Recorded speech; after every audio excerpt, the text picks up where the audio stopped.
Good morning, good afternoon, good evening, good day. Welcome. My name is Herb and I'm an alcoholic. Welcome to our gathering to talk about helping other people, especially guiding them along the path, the 12-step path to a spiritual awakening. We call it the Step Guide meeting. We could call it a sponsor meeting. We certainly call it a help meeting, helping the helpers, training the trainer. Please join me in prayer for an open mind and open heart. God, please set aside everything I think I know about myself, the 12 steps, spiritual awakening, and you. For an open mind and a new experience with myself, the 12 steps, spiritual awakening, and especially you.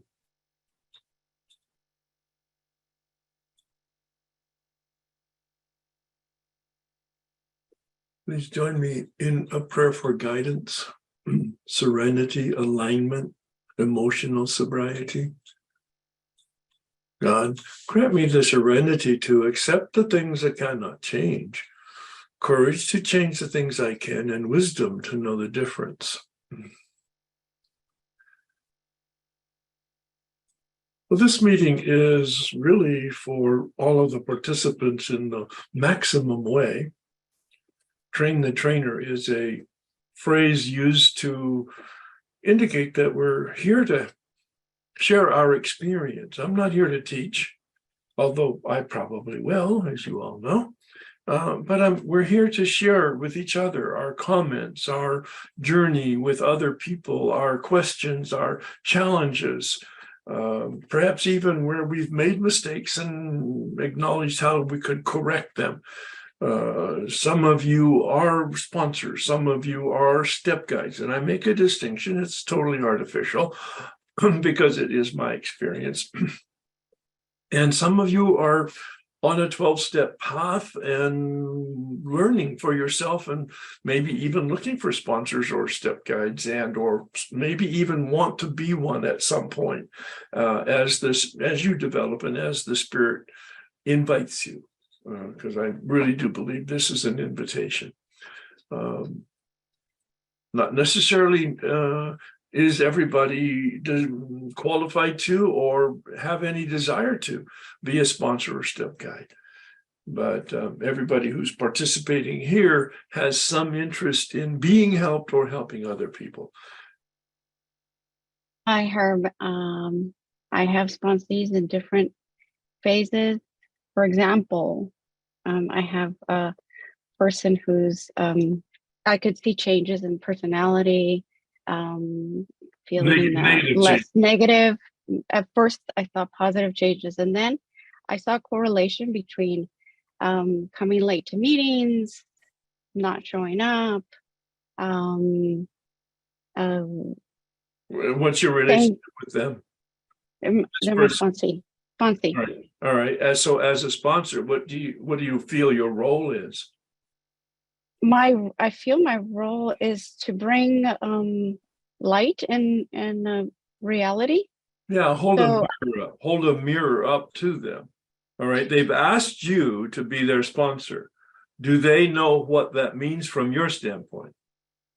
So what I did today, I finally faced it because I actually am learning about myself in this process. I didn't want to deal with the conflict. Like, my self-centeredness wants to say it's not my problem. But at the same time, if I want that, then why have a sponsee? So yeah, I basically just sent her a message because we speak 5 times a week. I said, tomorrow we're going to do something a little different. Can you please reflect on, have you been doing this? Have you been doing that? Have you been doing that?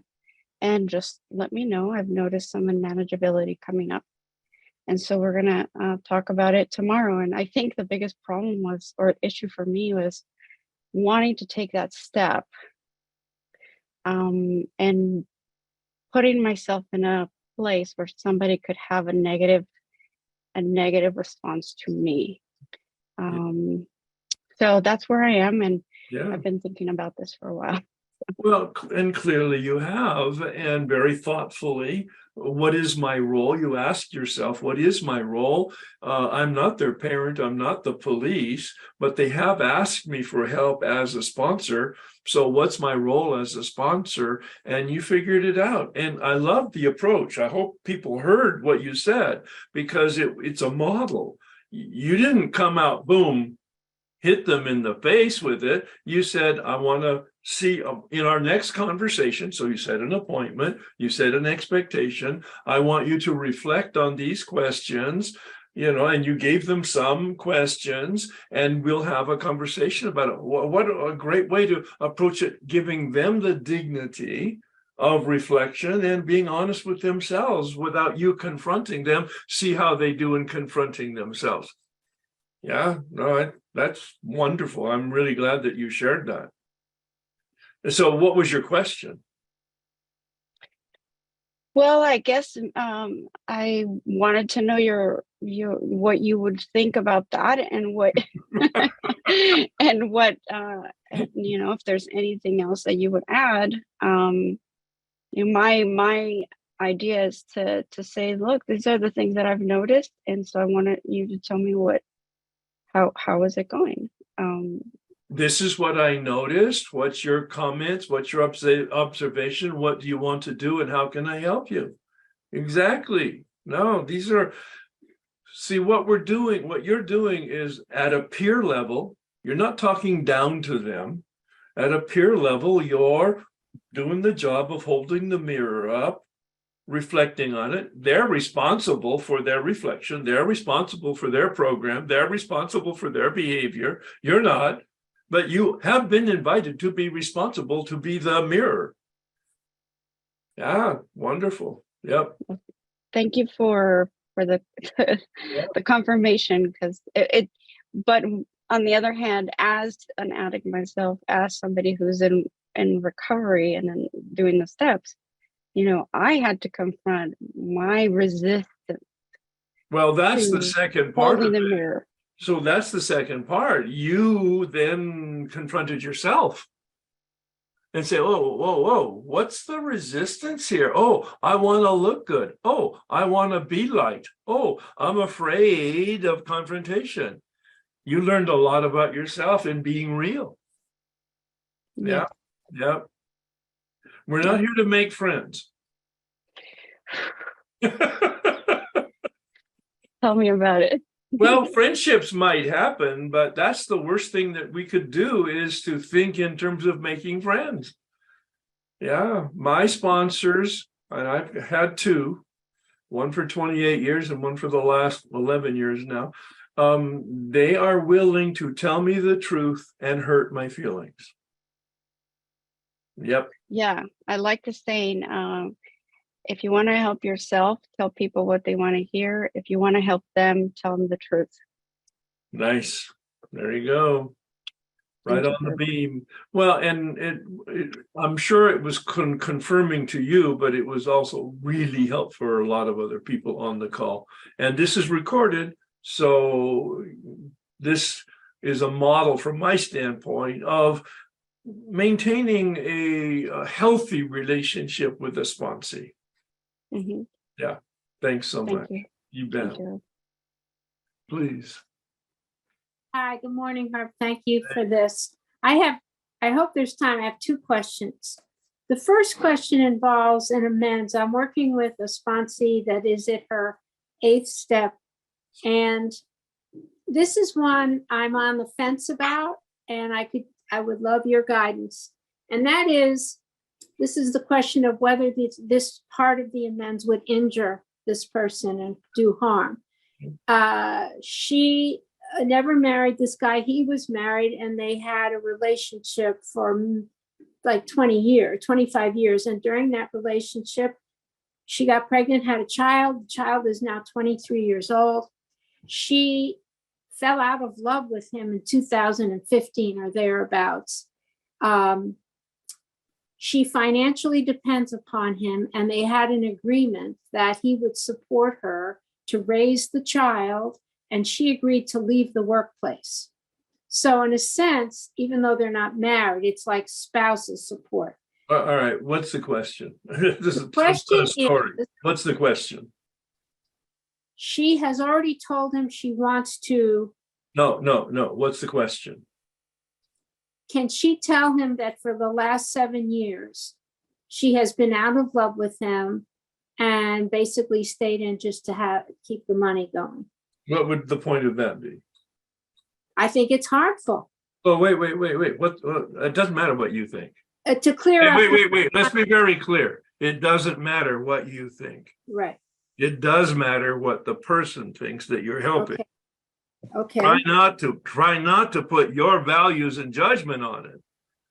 Well, your role is to ask questions. Let them come to their conclusion. And I've asked her that, and she said. Wait. Let's have a dialogue here. All right. Okay. All right. So what is her perception of the harm? Her perception, it would break his heart to know that all. Excuse me, listen to my question and answer it. What harm is she addressing?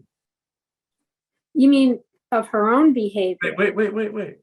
You brought to me that on her 8-step list, she has this man that she has a relationship with. I'm asking, on the 8-step list, what's the harm to this man right now that she wants She to address? lied to him so that she could keep financial security in her life. Am I missing it? No, you're not answering my question.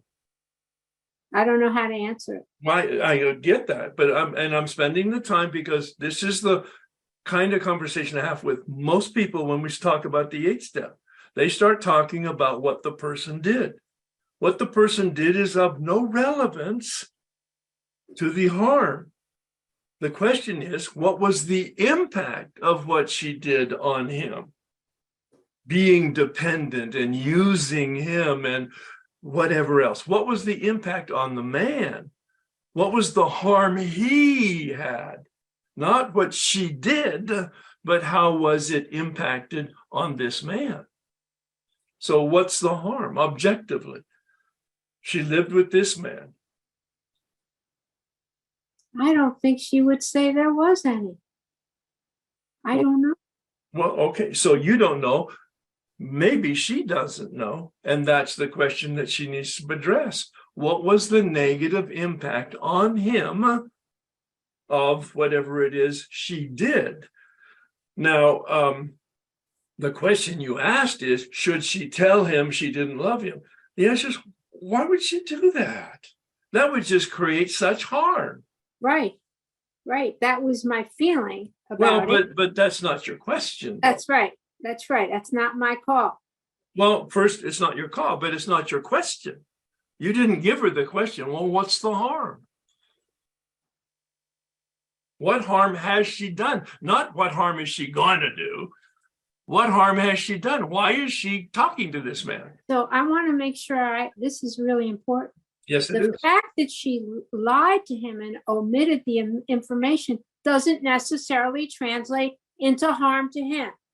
Ding, Ma'am. ding. Okay, got that. So I will ask her if she feels she's harmed him, how she believes her behavior was harmful. Yes, yeah. I mean, this is especially in this situation. It's a very tender situation because Oh, yeah. there's a lot of potential mischief and emotions, and yeah, and so you know, you can't unring a bell. Once she has said something, he will forever hear it and feel it. So she needs to be very prepared to be very clear as to, is there any harm? And how does she approach it? If there is harm, how does she approach it without creating more harm? Got it. Yeah, so spend some time with her, and certainly the questions and some prayer on her part to get really clear. Yeah, is she still with? So this is important because if she perceives she's done harm, but he hasn't actually been harmed, then Right on the money. Her perceptions are irrelevant. Wow, okay. A lot of people will say, well, I don't know whether I harmed. Then I'll have a whole different series of questions about getting How do you clear. know? You ask if it's of substantial importance, you'll meet with them and ask. We spent a lot of time together. We had some difficulties. I'm not clear as to how I may have created negativity in your life, diminished the quality of your life. Is there anything that you would like to talk about? I'm not asking them to tell me how they feel. I'm asking them if they want to discuss something with me. I'm very open to hearing it. Wow, this is a 180 for me, because I think most people say, do I perceive that I've caused harm? Right on the money. Yeah. That's why I'm here. Well, Okay.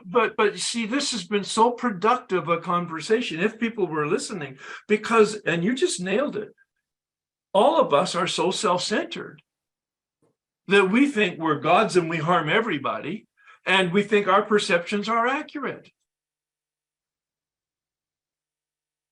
Yeah, it never occurred to me over all these years to ask the person, was that harmful to you? Yeah, that was especially important in my family, because it's a substantial relationship that's ongoing that I want to have it as a healthy relationship. So I primed the pump by making observations about what I thought was harm. Right. And then I said, is there anything else that you would like to talk about? And my two daughters spent 2 hours with me, each of them, responding to that very question. But you made your amends first, though, before you asked them how you can make it right. You didn't hear me. I didn't ask how I could make it right. Oh, or before I asked that question, yes. I asked, once I gave them my perception of how I might have harmed them, then I asked them, and what was your perception? I. Very good. Okay. And you get the real story. And sometimes it's not pretty, whatever. Whatever. Okay. So, and then my other questions, maybe quicker, I don't know, but. No. First, there's no rush here. Okay. That was such a productive conversation. Absolutely. All right. There's no rush here. That's what we're here for, is getting down into the specifics of the process, even to the questions in terms of the wording of it is so important. But go ahead, please. When somebody reaches out and asks me to sponsor them, and I interview and talk to them about where they are and what they're hoping to get, and when they start to tell me their story, I had this happen yesterday, and I began to feel overwhelmed. Mm-hmm.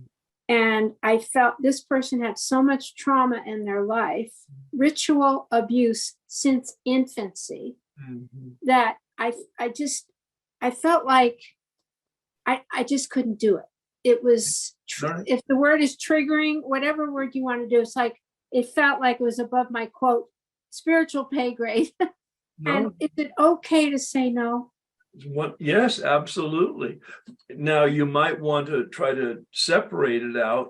What is trauma and needing professional help, and what is the kind of help that I can provide in terms of the journey through the steps and the spiritual support? But to answer your first question, absolutely, you say, I don't really feel qualified to help you, or here's how I'm seeing it. You have a lot of damage that really needs professional help. I can help you navigate the steps, but it's not a substitute for having professional help. And that would be a decision. Talk about that. Say it again.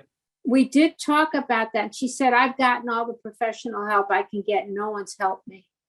Yeah, and that's highly likely. I did not get help sufficient from therapy until I did the steps. Once I did the steps, then I was much more prepared to have effective therapy. Interesting. Yeah. And it could work both ways, of course. Of course. Yeah.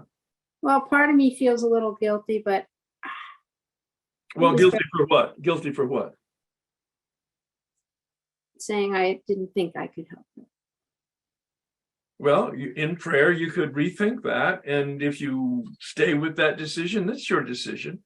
She'll find somebody that can. And or you could say, gee, I've really thought about this, and maybe we could try to see if I could help you in this particular area and reevaluate it after 30 or 60 days.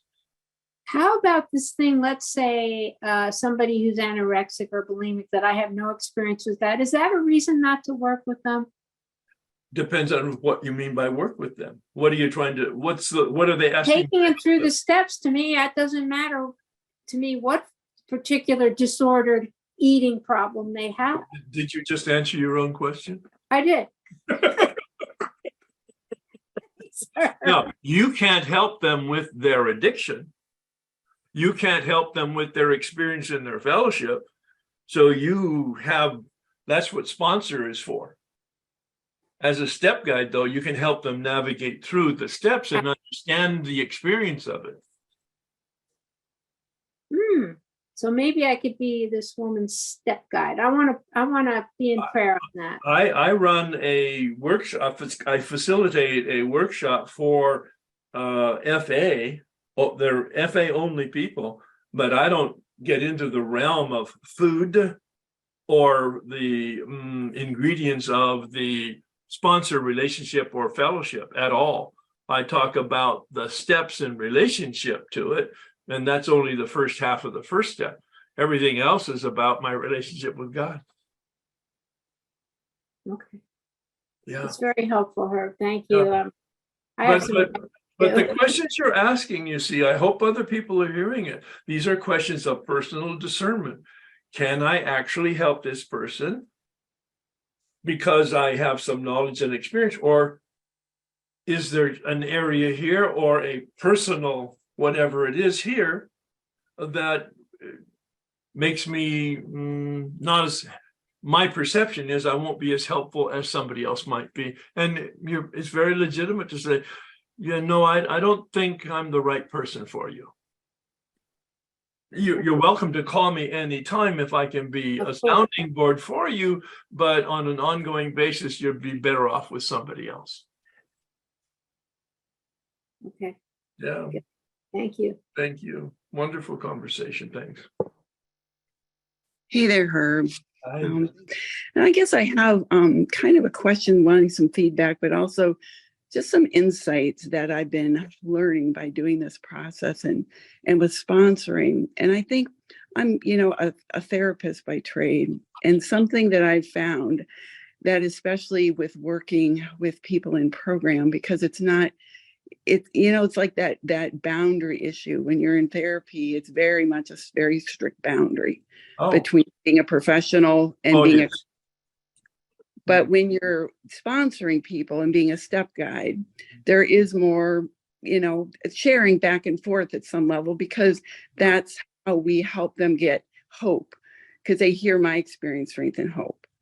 And so sometimes it's challenging for me because I'm so aware of being a therapist. There's a thing called transference and countertransference. Yes, right. And you're probably aware of that, Herb, because I know you're stuff. And how we have to be so careful. And I guess I hear it in sometimes when other people share, like their sponsors that are sharing about how they're dealing with their sponsees, that I have to really look at what of this is my stuff, and that I'm projecting onto my clients or onto my sponsees.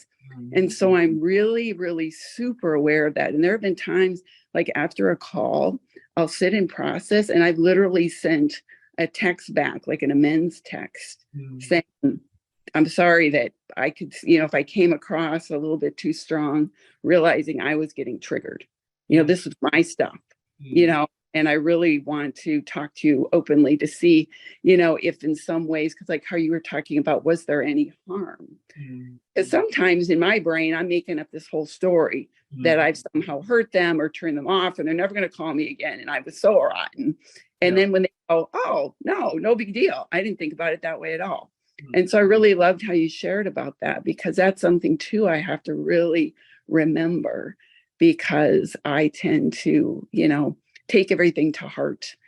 And I guess maybe what I'm wanting some feedback is that I've had a lot of sponsees, and I don't want to generalize, but it seems like a lot of the younger generation, there's a different, I don't know if like a standard as far as making commitments and keeping them.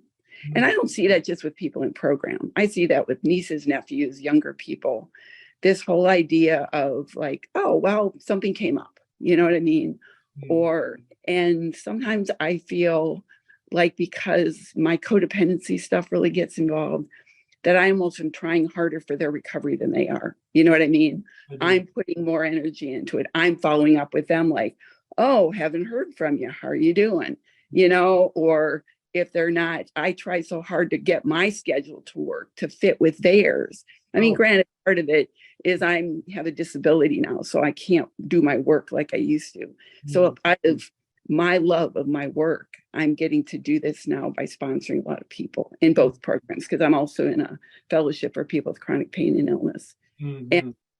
But I find that sometimes it's like that boundary between us not being too hard and meeting people where they're at, but also not being codependent and not, putting down more strict, these are what my expectations are, and like giving them an assignment and they just don't do it, and they don't do it, and I don't want to push people away, because I guess part of it too, Herb, is I remember when I was in early recovery, it took me forever to get abstinent, because I am a compulsive overeater, bulimic. I mean, I've had a ton of eating disorders and issues for years. And so it really took somebody being patient with me and gentle with me and not beating me up, because that's what I did for myself. So it's like that fine line between not pushing too hard, but also having healthy boundaries. So maybe I was just looking for some feedback from you on navigating that, because and navigating is exactly what my gesture was, and it's got to be very personal. In other words, you're going to do it differently than I'm going to do it, and that's just fine, as long as what you said is meet them where they are. That's a huge principle.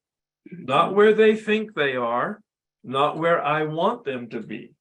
Meet them where you think they are. I mean, that's and then have a clear communication, as you indicated, as to, so what's my role with you? What are you expecting? How can I help you? So that word is the lens through which I look more often than not, is this going to help, or how can I help? What help do you need? I use that word a lot.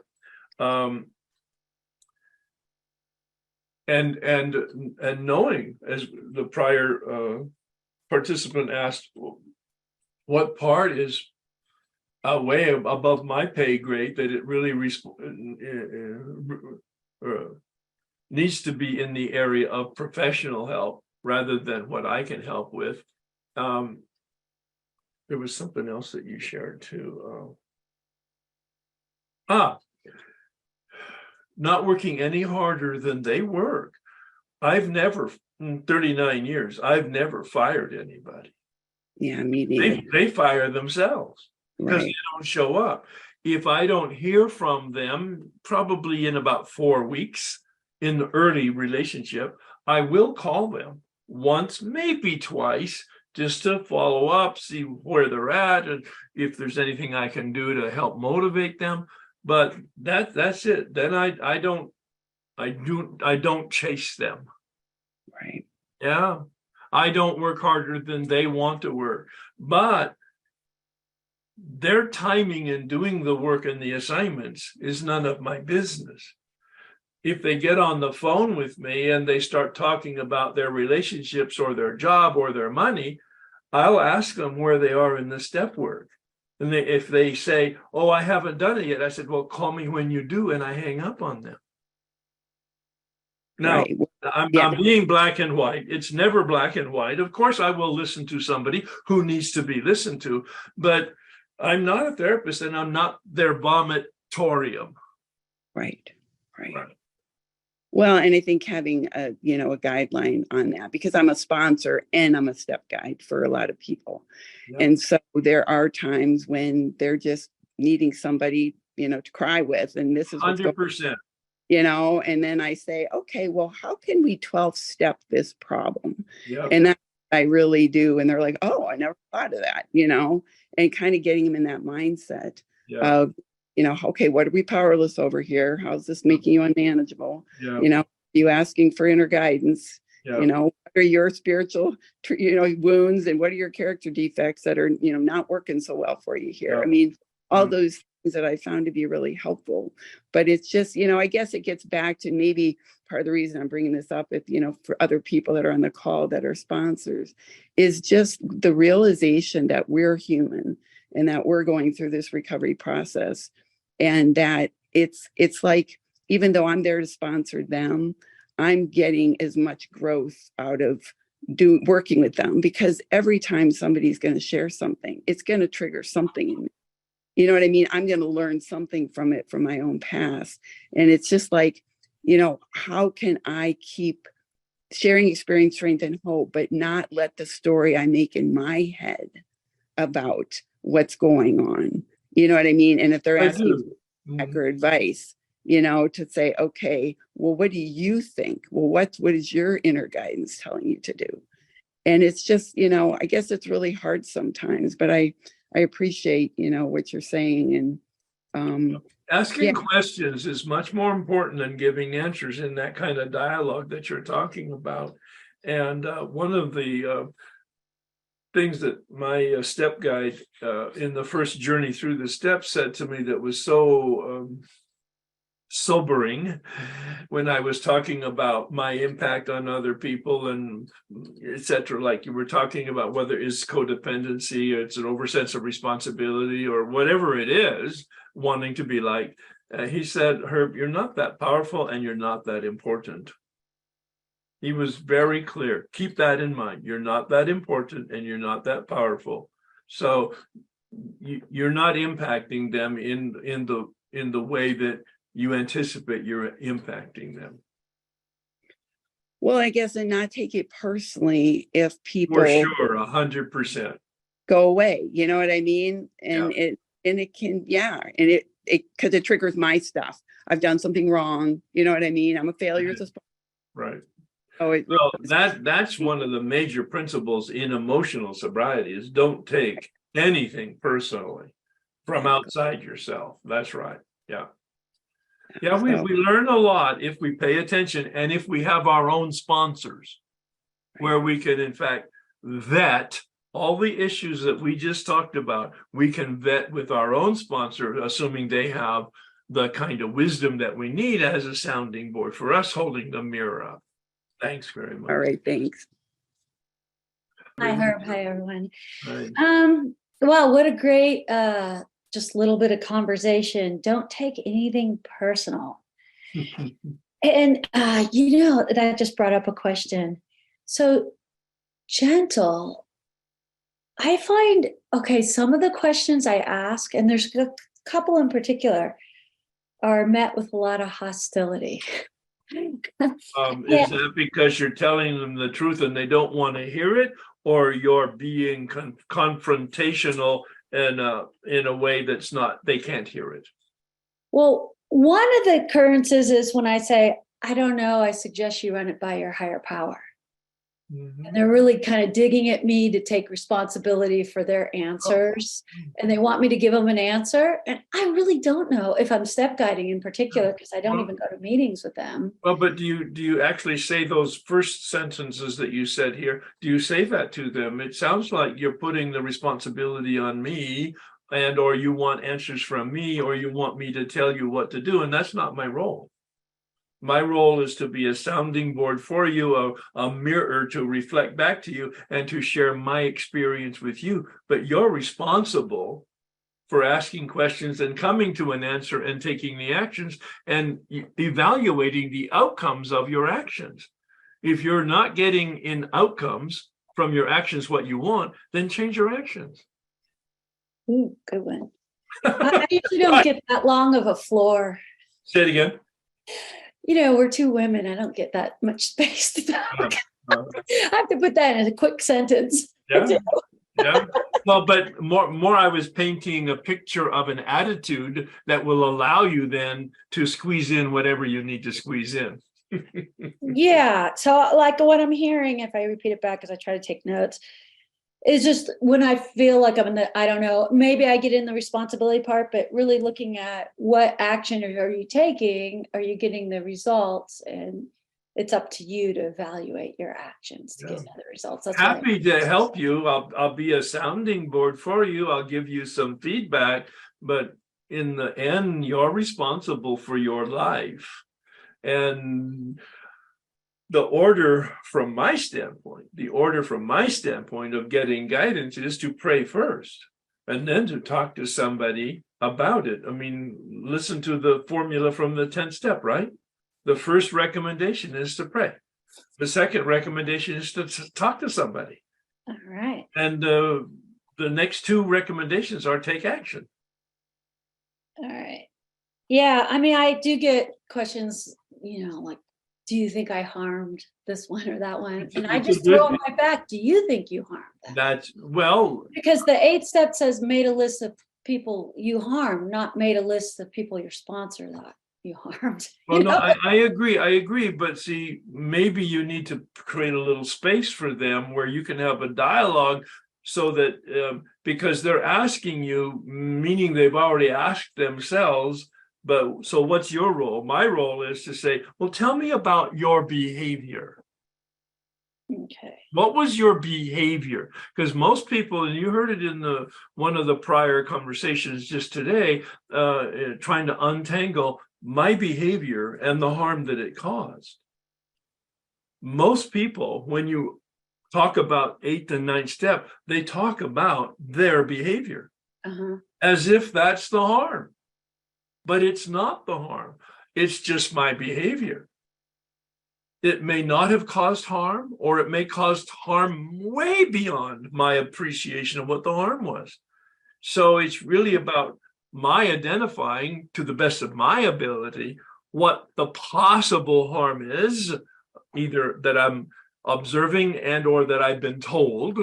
And then if it's substantive enough, and you're in an amends situation, to ask them, here's what I saw. I borrowed $10,000 and I didn't pay you back. That deprived you of that money for that period of time. Is there anything else in our history that you would like to talk about that caused negative harm? And, you know, it might be that they say, well, yeah, I wasn't able to send my kid to the private school that I wanted to because I was deprived of that. And I had no idea of the implications for that person. Yeah. Okay. And so a quick question. So if they observe, well, the person said, no, that didn't cause me harm. Done. Even though the action was really harmful. But so I kind of think like you take a right, you didn't intend to harm someone, but they're on the crosswalk, you hit them, they don't get any harm, but you know, it's a tap. Whatever, do you still approach the person? Like there are a lot of people who say, oh, you don't harm me because you're in a really tight relationship. Like I believe my daughter will say that because I'm the mom. You don't want to tell your mom that you hurt. So I'm going to make amends anyway if I did a harmful action, because I can't rely on her perception if that's true or not to say that. Well, and then ask, is yeah, this I would be very cautious in going really? because 40% of the people I deal with are perfectionists. And so they'll always, and they have an overdeveloped sense of responsibility. And so I would avoid that course of action where you interpret the harm done beyond what they're interpreting. Yeah, no, I don't think so. No, not with them. I was saying with me and my daughter. I Like, my heard daughter's that. like, I heard Mama, that. you didn't do No, anything. with you and your wrong." daughter. Well, why don't you just let it go? Well, no, I actually have made amends for harm. Wait. Let's go back to what you said. I made amends to my daughter. She said, let it go. It's not a big deal. But you feel it was a big deal. No, that wasn't the order. when she was young, no, you don't do anything wrong. You're the perfect mom, like da da da da. So when I approached my sponsor and went over, there were some things I did that were harmful to her learning disabilities, for Mhm. example. Blah, blah, blah. My sponsor's all, you can address how that caused her harm in that area, And when I did that, she did open up and say Oh, that there you go. caused her harm. There Yeah, you in that order it went. But Right. like I couldn't rely on it until she was a teenager, and then everything I do is harmful, or wrong. But I couldn't rely on her to say honestly. Yeah. 'Cause Oh, everything you do is I right. see. I was interpreting it in a different way, and let's give it a different flavor where people go to their parents or their grandparents and they had stolen money from them or wrecked their car or whatever else. And the parents and or the grandparents say, you know what, we're just so glad that you're in a recovery. Let's just call it even and go forward with your life. See, and then you're cut loose. You've done your amends. They're not asking for any compensation. They're not asking for any action. You have been forgiven and released. Okay. And then so when you said 40% are perfectionists, they want to make amends to everybody and everything. Yes. But what if you get the one long inventory and then there's not really any amends? I don't harm anyone. Do you approach that as like, well, they're not in that 40% category. Let's just say Well, that. clearly not, but they're also unconscious. And my experience is that people have more light down the road and are able then to see what they couldn't see now. And if in fact there's some real strong suspicion that there might be something that they just haven't looked at, you could say, so you're all clean with your mother, that if you met your mother or you were sitting with your mother, that she and you would have a very clean and comfortable relationship, or just asking some questions, maybe just to prompt them just a little bit, not to guilt them and not to shame them, but to help lead, maybe to open the cover. But I hear that all the time from people, even with long-term sobriety. Yeah, no, everything's clean up. I go, okay, and I know that it's not true, but they don't have enough awareness or consciousness to see it.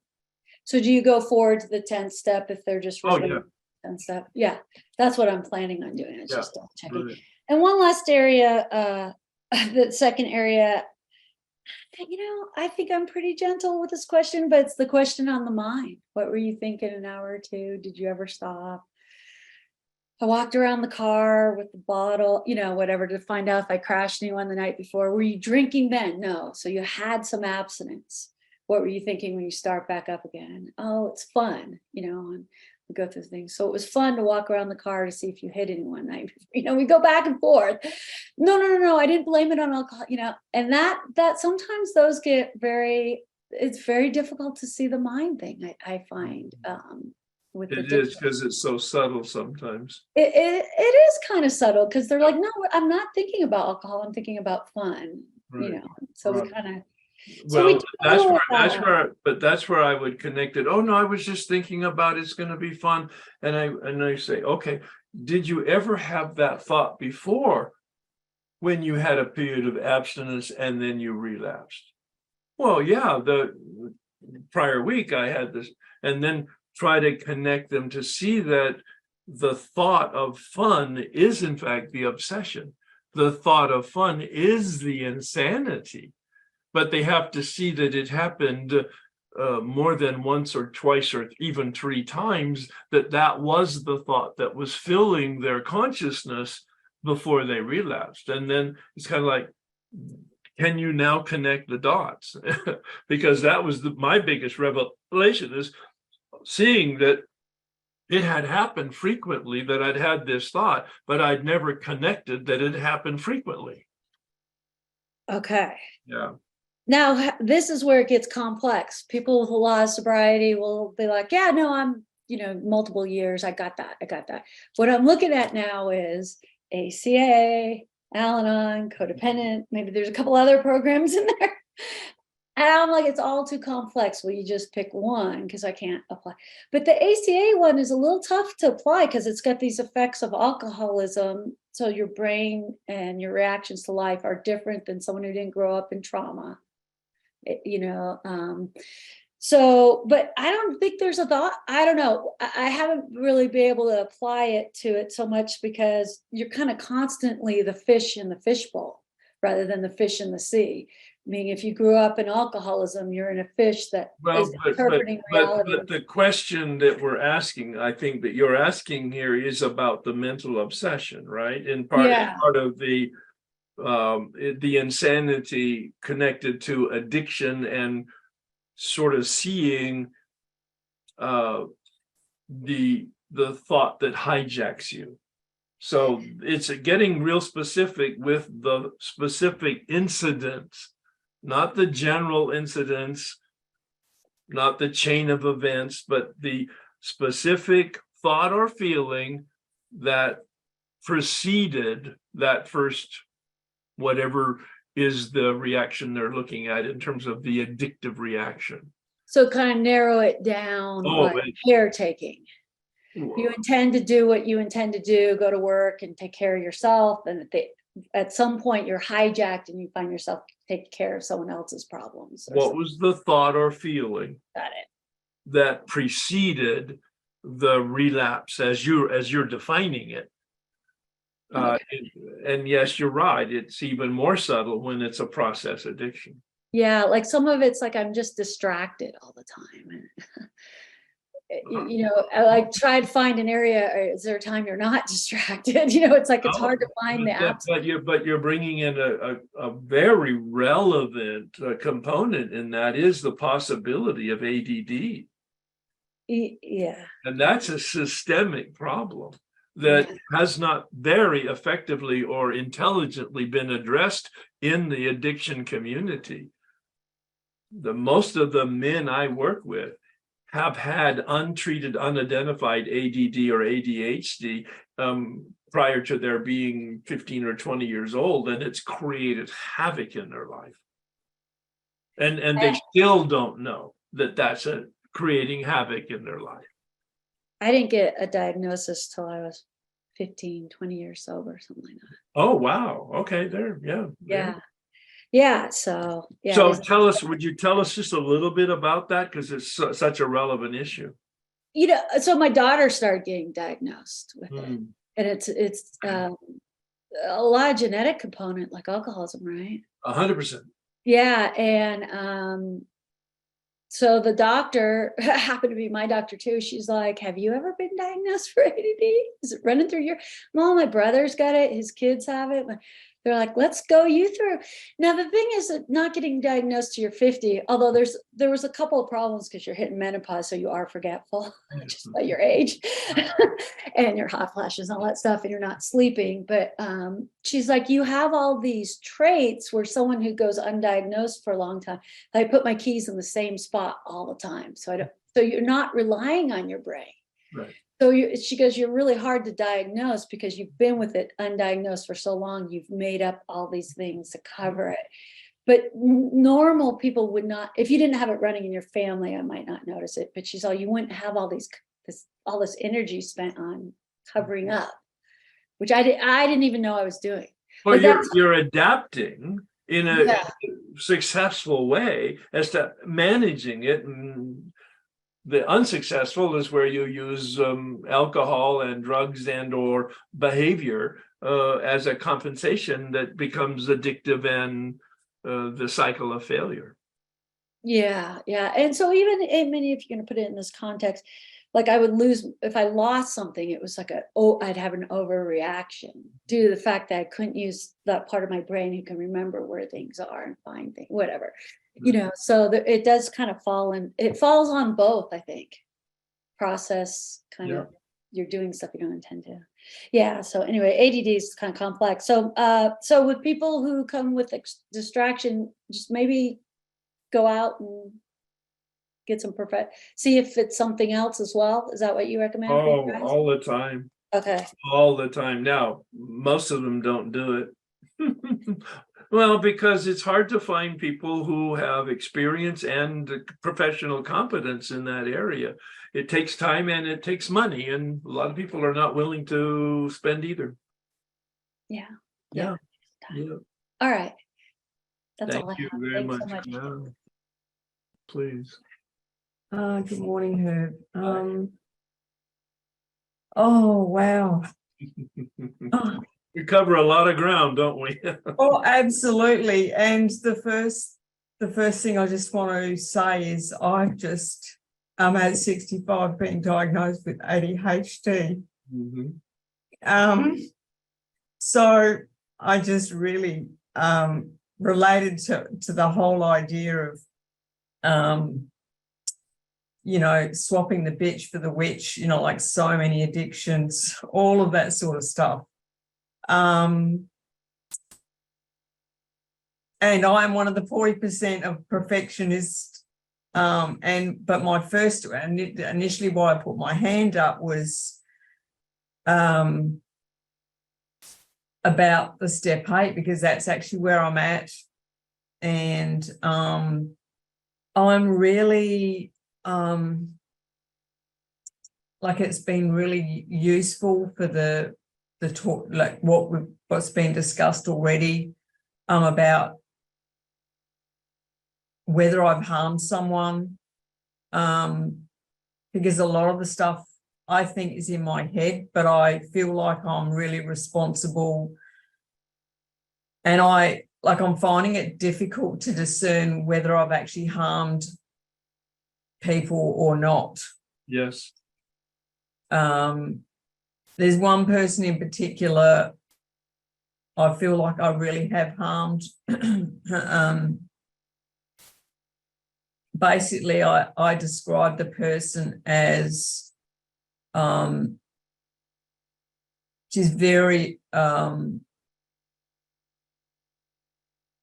emotionally damaged, and I think I actually made it worse. And so it's like, if I make amends, am I just trying to salve my conscience? That's the right question. That's the right Yeah. question. And in prayer and in sponsor direction or with somebody who has experience, you explore that. But it is, quite frankly, the right question. Am I just trying to release me from my grief, from my regret, from my guilt, from my shame? Yeah. Well, that's not the motive. The motive is to see if you can release them from any type of damage that was done by you that created the harm. So then the second question from my standpoint, not black and white, but the next step question would be, is it of substance sufficient to bring it to this person's attention? Is it potentially substantial or a healing or a needed thing to be addressed from their standpoint? Or is it more from my standpoint? Yeah. It's about the scale. Chuck C in his book, A New Pair of Glasses, talks about balancing the scale. All right. So sometimes when it's 20, 30 years ago, it's kind of like, no, it's ancient history. To bring it up would create more harm. Or it might be, wow, they were seriously damaged, and it might be a healing experience for them to have an acknowledgement of that. And so there's no formula here. No. Prayer and discussion with experienced people may be more than one. Yeah. Or maybe even with a therapist, and ask, is it possible that this would be healing and or more traumatizing?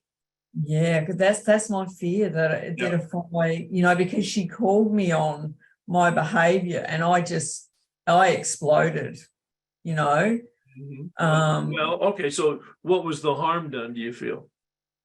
That she's so damaged that I feel like I've actually damaged her more. How long ago was that?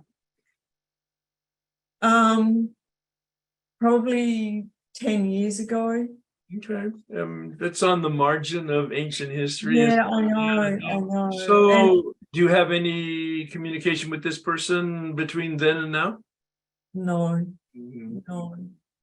I just feel I don't know whether this is like I said, whether I'm just trying to sell I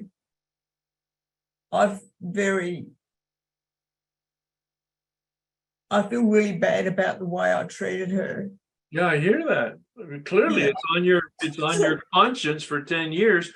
Do you know how to make contact with her? Sort of. I don't know. I don't remember her last name. It was really interesting. I actually wrote her because I'd actually wanted to make amends to her prior to doing this workshop. And so I wrote a letter and a card, and I was going to drop it into her letterbox.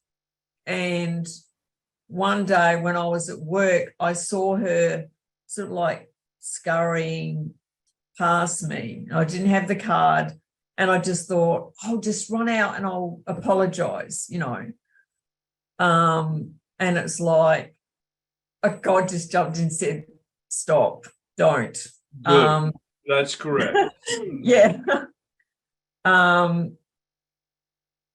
So I didn't, but so I can still see that she's really she's still really in that damaged state.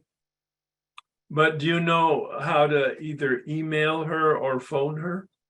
No, I don't have she doesn't have that. So you have a postal address? I can find that out. I sort of know, like I've been to her house, and I know roughly which house it is, like which unit she lives in. So I feel like I'm making excuses. No, I don't hear excuses. No. But what I'm saying is, if in fact you, in prayer and after talking to a sponsor about it, you feel like you do want to at least open up the opportunity for her to make contact with you, you write a very short note. 10 years ago, we had a very difficult conversation. I've been reflecting on it, and I really regret creating any problem. If you have any interest in having a conversation about that, please contact me. Here's the information. Perfect. Okay. You're Yeah. inviting her, but you're not traumatizing her by giving her any specifics. Yeah. Thank you. Yeah. Thank you. Yeah. But again, after prayer and conversation with the sponsor, otherwise, if you come to the conclusion after that process that it's really potentially more damaging to raise the issue now, then Yeah. I would suggest that you create a prayer practice for a day or a week or a month, whatever you choose, that on a daily basis for that period of time, you pray for her healing.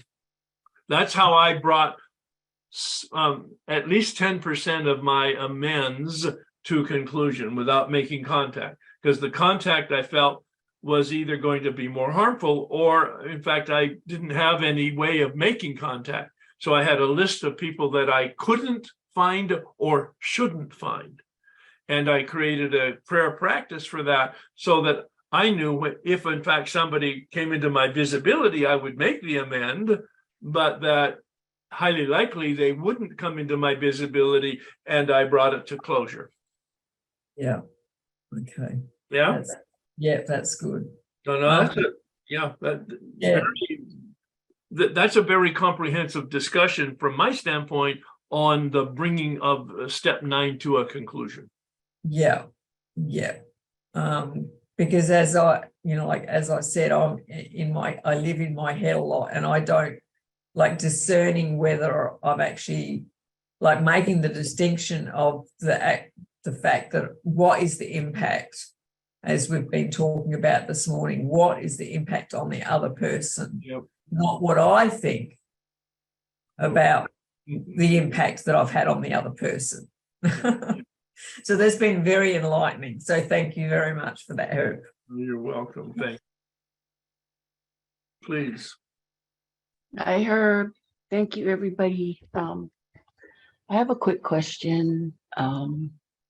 since the topic seems to be around step 8 and 9 with the step guide, I was wondering how you would go about instructing your sponsee or step guide or step person how to write an amends letter to someone who has passed away. And I know that I've heard you mention about your father, and I wonder if you had that conversation with any of the men or women that you've worked with. All the time. briefly Absolutely. share that. 100%. Okay. Yeah. It's a very powerful and effective method of making amends to dead people. And it came from the man who took me through the steps. He said, go to the cemetery, any cemetery. My father had been cremated, so he wasn't in any cemetery. Go to any cemetery, bring a writing pad and paper, and sit there after prayer, write out and amend as if my father was there, present. As if he was there, present. That's part of the prayer, all right, to establish that level of communication right at the beginning. Then write out the amend as you would prepare it, and then read it out loud. That was the most powerful part for me. And then once you've finished reading it out loud, asking, is there anything else I can do to balance the scale or to make it right? And then listen. And if there is some sort of sense of direction, then make a note of that, of course. And I walked out of there free as the result. It's a very powerful, but it has all those components. You're actually pretending, in a way, acting as if you're doing it physically, even though it's a prayerful spiritual practice and nobody's there that you're addressing it to, except that you are acting as if somebody's there. And I literally heard a voice that gave me instructions as to what the next action was. Yeah. Okay. Thank you so much. That was very helpful. Well, again, we've covered two of the very major points from my standpoint of the freedom that comes from making amends to people that you can't make amends to because you can't find them or you shouldn't find them. And the other is that you can't find them because they're dead. Those are two very, very straightforward processes. We need to make the amends. How do we do that? And I've just described it. And so I'm so glad that we had that discussion with people. Thank you. Thank you. Thank you so much. Thank you. All right, team. That was, again, wonderful. I hope it was helpful to everybody who was here. This is my current version of the 7-step prayer. I'm continuing to fine-tune it. It's a revision of the one in the big book. I think it's probably healthier words based on today's consciousness. Please join me. Especially that last line. My Creator, I am now willing that you should have all of me, healthy and unhealthy. I pray that you now remove from me every single inclination and behavior that stands in the way of my usefulness to you and my helpfulness to others. Grant me knowledge and strength and courage as I go out from here to try to do your will by living in alignment with reality as it really